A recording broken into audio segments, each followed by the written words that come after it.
если это люди там христиане, Господь забрал его, как же так, он такой был хороший. Но Бог ведь, он первый, он последний, он тайный и очевидный.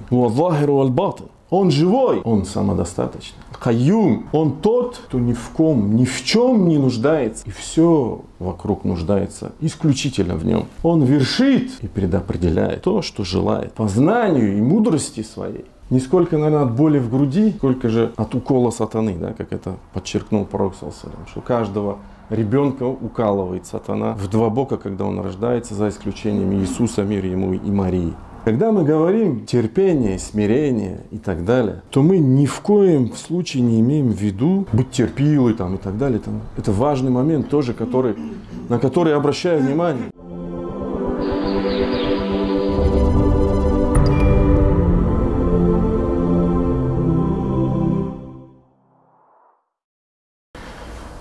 О, братья и сестры,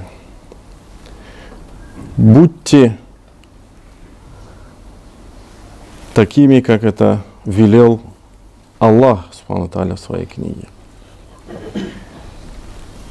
Иттакуллах, бойтесь Всевышнего Аллаха. Будьте обладателями богобоязненности и не покидайте этот мир не иначе, как будучи мусульманами, а после. Нет человека на этом белом свете, который бы не проходил через боль.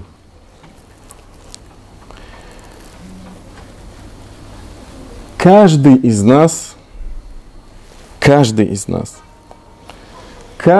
из нас мать носила до 9 месяцев. Это самый простой, банальный пример. Как это описывает Всевышний в своей книге, «Вахнен аля вахн». То есть она носила, как изнемогая. Изнеможение после изнеможения. На самом деле, что бы мы делали, какое благо для родителей бы не делали, мы не отблагодарим, как это говорят праведные предшественники, хотя бы за одну родовую схватку. Да. И вот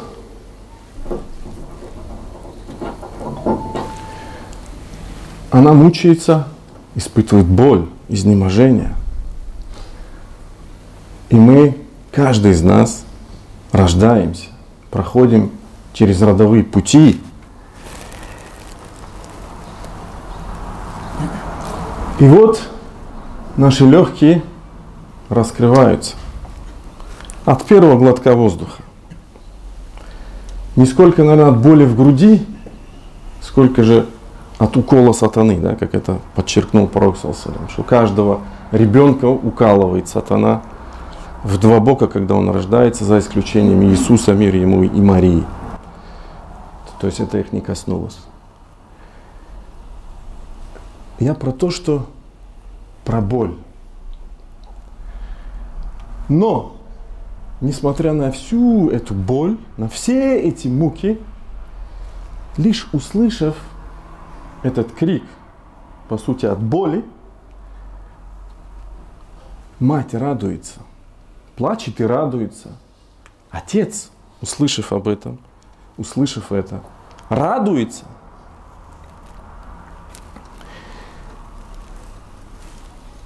Так великая радость сопровождается маленькой болью. Затем постепенно эта кроха, этот ребенок, он растет. Каждый из нас был в этой роли. Он растет, падает, синяки себе набивает, плачет, научится ходить. Родители, да, немножко, что делать, мучаются. Терпят это все, но радуются. Так эта кроха болеет. И сколько детских болезней есть? Все через них проходим, да? Бессонные ночи, температура, доктор, больница. Но, опять же, в конце что? Мы радуемся. Ребенок радуется, родители радуются. И вот он пошел в первую школу, в первый класс. И вот он закончил начальную школу. Вот он уже подросток. И вот он уже закончил школу. Опять же, каждый день, каждую неделю, каждый год вся жизнь этого ребенка. И все мы прошли это. Испытываем то радость, то боль. То трудности, то облегчение. И первого всегда меньше на самом деле, намного меньше, нежели второго, потому что Аллах Субхану ва Тааля об этом говорит, что поистине после трудности идет облегчение. После трудности идет облегчение. Это я к тому, что через этот простой, банальный пример, к тому, что вся наша жизнь независимо от роли, от возраста, от статуса, от одного человека или общества, мы проходим через боль и испытания.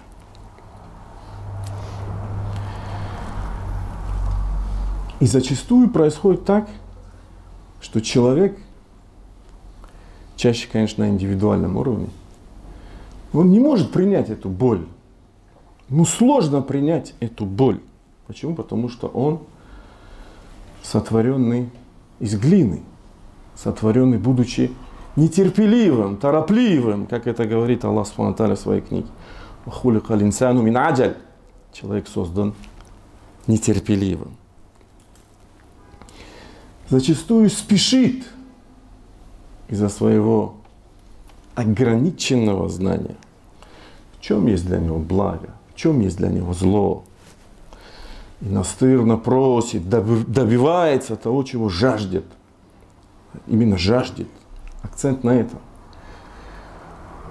Будь то это там, деньги, работа, карьера, будь то это там, я не знаю, муж, жена или власть, влияние, неважно. Важно что? Важно отношения. Я про отношения. Про отношения, которые, когда настигает нас, это боль, которая по сути может быть как испытанием, так и наказанием. Я про наши отношения. Про наше отношение к тому, что мы получаем от Него. А ведь что бы мы ни получили от Него, оно исходит исключительно лишь от Него.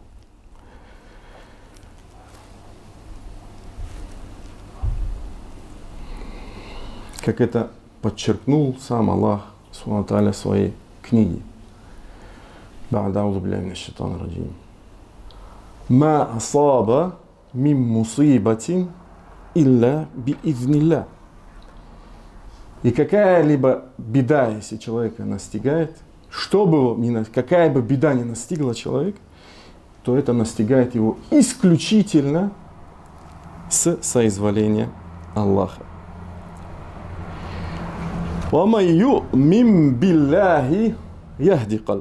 А тот, кто уверовал в Аллаха, сердце того наставит на правильный путь. Валлаху бикулли шайин алим. Аллах знает всякую вещь. Он всезнающий. В итоге что мы получаем? Мы получаем, что лишь вера человека в Него. Потому что боль, так или иначе, она людей что делает? Подкашивает. Лишь вера в Него исправляет, направляет на правильный путь, на верный путь.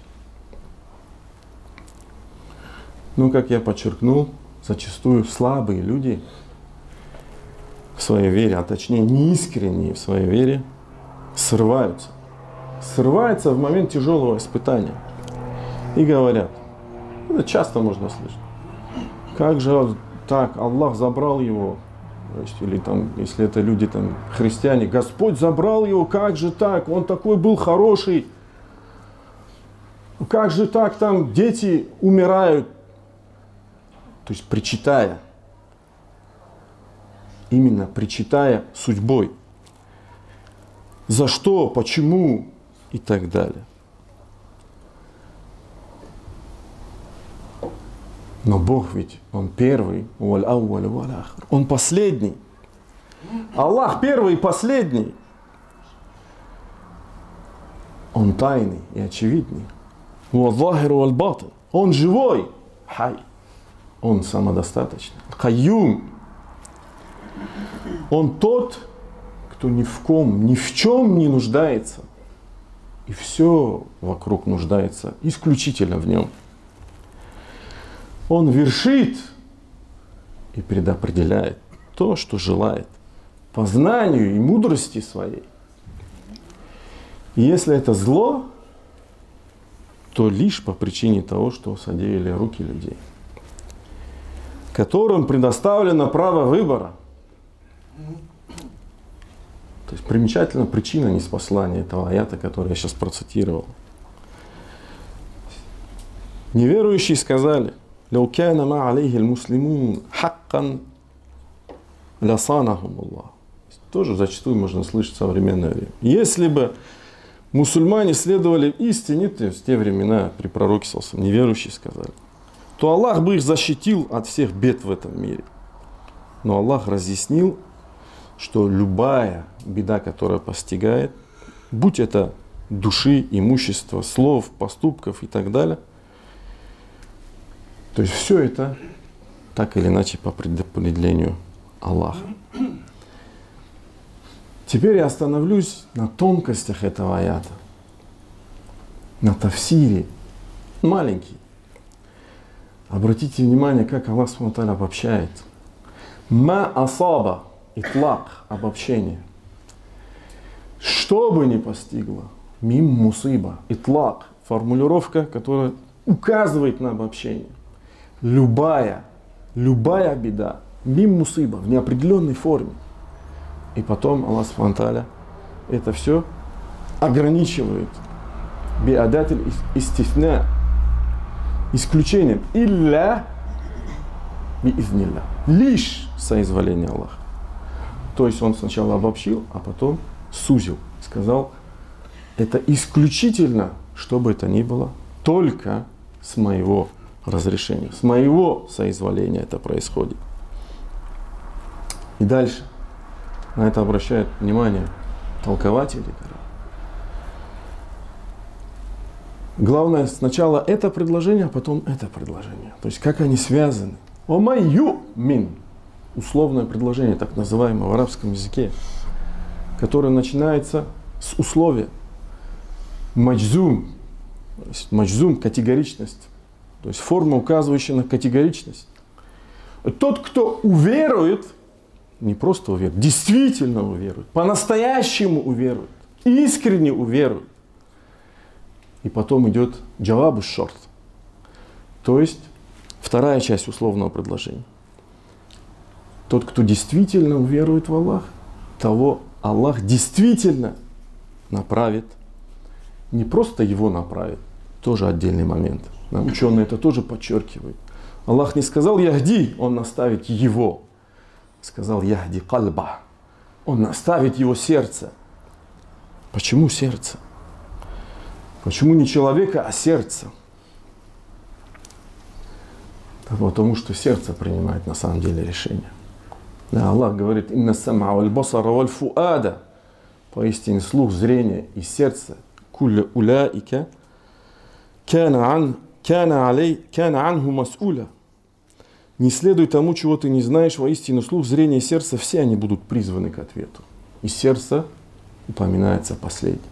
Сердце отвечает, этот кусочек плоти отвечает, каким будет вся плоть, как это сказал пророк саллаллаху алейхи ва саллям. Аля ва инна фил джасади мудгатун. Поистине в теле есть такой кусочек плоти, ида салухат салухал джасаду куль. Если оно праведное, чистое, благое, то все тело будет чистым, праведным, благим. وَإِذَا فَسَدَتْ فَسَدَ الْجَسَدُ كُلُّ. А если оно испортится, то все тело испортится. «Аля وَهِيَ الْقَلْبُ». О да, поистине это есть и сердце. Теперь о существующих высказываниях относительно толкованиях, относительно этого аята. Яхди кальба, он направит его сердце. К чему направит? Направит, кто-то сказал к терпению, кто-то сказал к довольству, кто-то сказал, имеется в виду из праведных предшественников, утвердить его в вере. Кто-то сказал, направить его к соблюдению сунны. На самом деле, все эти высказывания, все эти толкования, от частного к общему, они все справедливы, они все предполагаются этой формулировкой Всевышнего Аллаха. Ибн Аббас сказал так: то есть эти слова подразумевают то, что Аллах даст ему твердую убежденность, твердую веру в его сердце, дабы он знал, то, что его постигло, не могло его обойти. А то, что его обошло, не могло его настигнуть. Многогранные, глубокие слова, на самом деле, того же пророка, мы знаем, это формулировка из хадиса идет.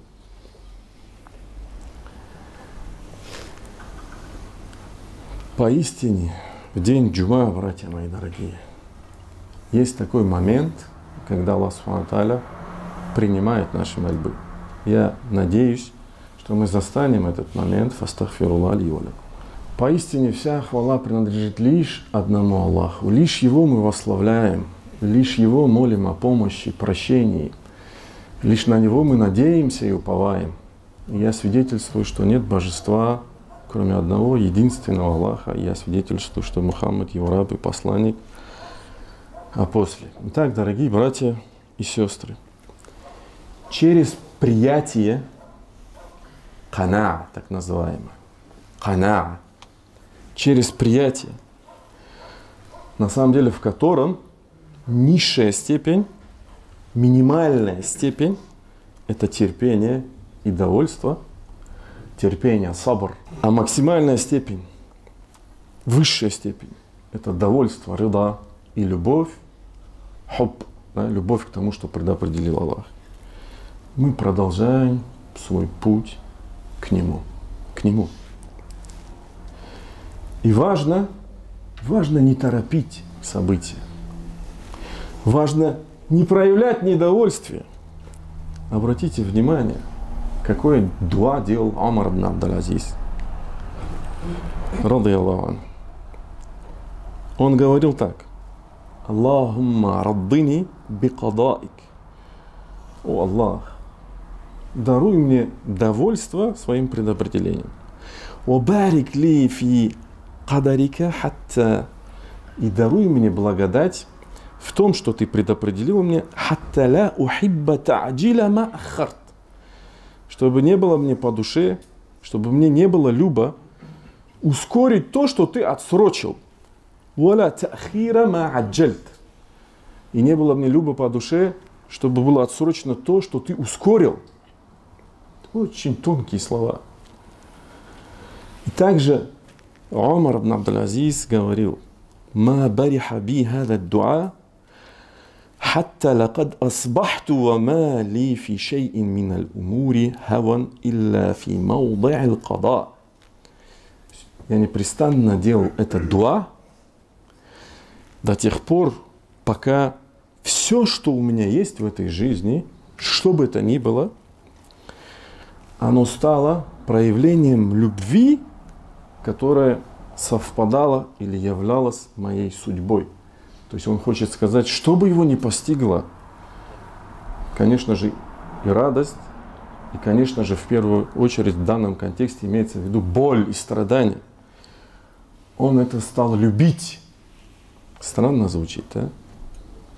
Боль и любить. Но вот эта вера в Всевышнего Аллаха, она способна на это. И упоминается, что когда похоронили сына его, очень сложно. Отец хоронит сына, очень сложно. Он сказал: «Раддина би када илля».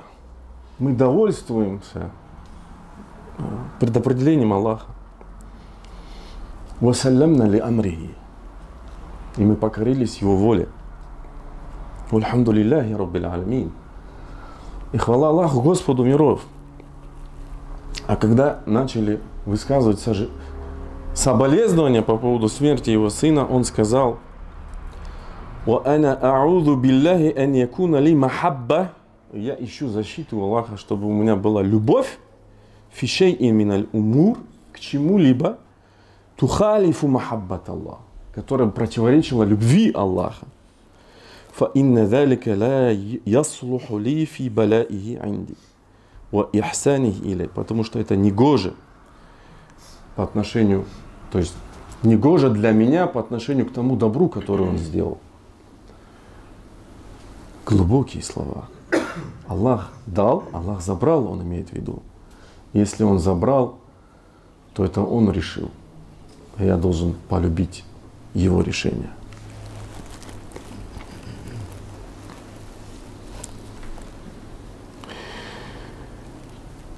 Есть еще другие его высказывания. Много высказываний.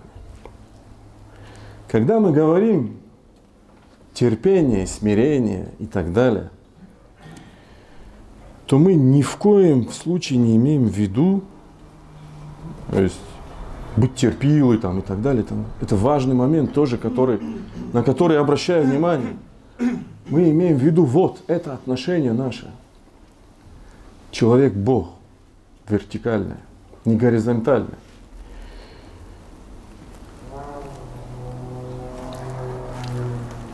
То есть важно всецело принять ту судьбу, которую Аллах Субхану предопределяет, вплоть до последнего вздоха. Вплоть до того, как каждому из нас придет момент истины. Смерть. А он обязательно придет. Куллю нафсин заикатуль маут, как это подчеркнул Аллах в своей книге. Каждая душа вкусит смерть. И важно что? Важно быть на этом пути. Не сойти с этого пути. Ва'буд раббака хатта я'тияка лякин. И поклоняйся в широком понимании этого слова. Всеобъемлющем понимании этого слова. Господу твоему, пока убежденность, то есть смерть, не явится к тебе. Важно бороться на этом пути, если этого требует борьба. Важно лечиться, если этого требует болезни и так далее. Как я это подчеркнул уже, да? То, что касается этой плоскости, мы в любом случае делаем. Но сегодняшняя наша хутба об этой плоскости, об отношении к тому, что Аллах Субхану ва Тааля нам предписывает и дает.